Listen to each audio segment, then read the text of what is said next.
אל תקרא לי חוט אלא הלכות. Chazak וברוך רבותיי בשורות טובות. 14 aujourd'hui dans le mois de Sivan. Après qu'on a lu la semaine dernière la paracha la plus longue de la Torah, qu'elle détaille tous les sacrifices et toutes les journées de joie que chaque prince il a fait.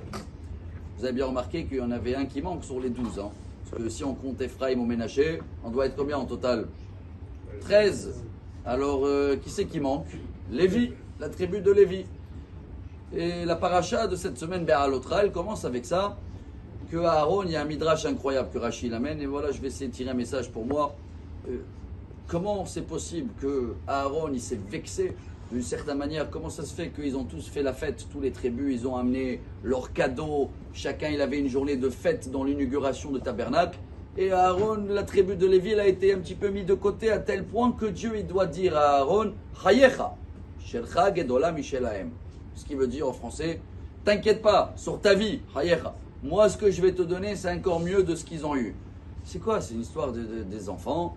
Celui-là, il a reçu un vélo, et l'autre, il dit, pourquoi tu as reçu un vélo? Tiens, je te donne un vélo électrique, c'est beaucoup meilleur. On parle d'Aaron à Cohen. On parle d'Aaron à Cohen, que quand Moshe il est venu l'annoncer que c'était son petit frère, Moshe qui a été choisi, il était joyeux pour lui, il court faire le shalom. Comment on peut penser qu'il s'est vexé d'une certaine manière? Il y a beaucoup de réponses, chacun il va faire ses devoirs dans les sources, mais le message qu'on peut tirer aujourd'hui, chers amis, c'est que ce n'est pas une question d'être vexé pour être mis de côté. Aaron, il voulait quelque chose, pas une fois dans l'année on fait la fête et on a marqué la marque et voilà, on sait que le premier Nissan, la tribu de Yehuda, c'est la fête. Aaron, il voulait quelque chose, un don qui vient de sa part, mais pas un don une fois par an, je viens, je m'investis. Un don tous les jours qui peut apporter quelque chose à Dieu. Et Dieu, il a dit, toi, tu vas avoir la menorah. Allumer la menorah tous les jours. Il y a une histoire de Rabbi Nachman de Breslev, très connu, Maaseh Bechacham Betam. Il y avait une histoire avec le sage, et le tam, c'est le ignorant. Et une fois la femme du tam, elle demande à son mari, pourquoi l'autre, ton copain, il gagne beaucoup plus, il réussit? Et il a répondu, et c'est une chanson connue, hein, Breslev, hein, il a répondu à sa femme, Zema Sechelo, Zema Secheli. Ça, c'est ses affaires, ça, c'est mes affaires. Moi, ma vie, c'est de se concentrer dans ce que j'ai, et pas dans ce qu'ils ont les autres. Et le Rav Kook, qui dit que ce message de l'histoire de Rabbi Nachman, c'est un peu la réponse que Dieu il a donnée à Aaron. Ce qui veut dire qu'Aaron, il ne s'est pas vexé pourquoi eux, ils ont eu et lui, il n'a pas eu. Lui, il voulait apporter quelque chose de lui-même tous les jours. Il cherchait quoi? Que Dieu, il a dit, tu veux apporter quelque chose tous les jours? C'est la menorah. Mais c'est quoi la menorah?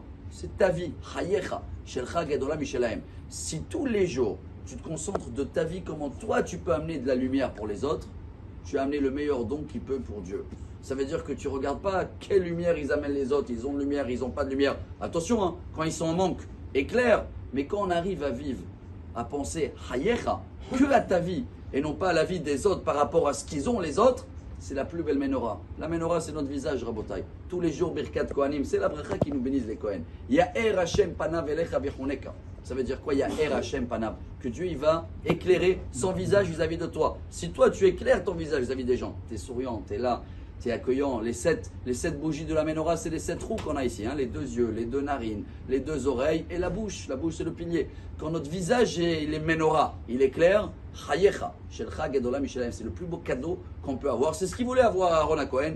Il a eu à nous d'essayer de faire pareil. Bonne journée. Amar Rabbi Elazar.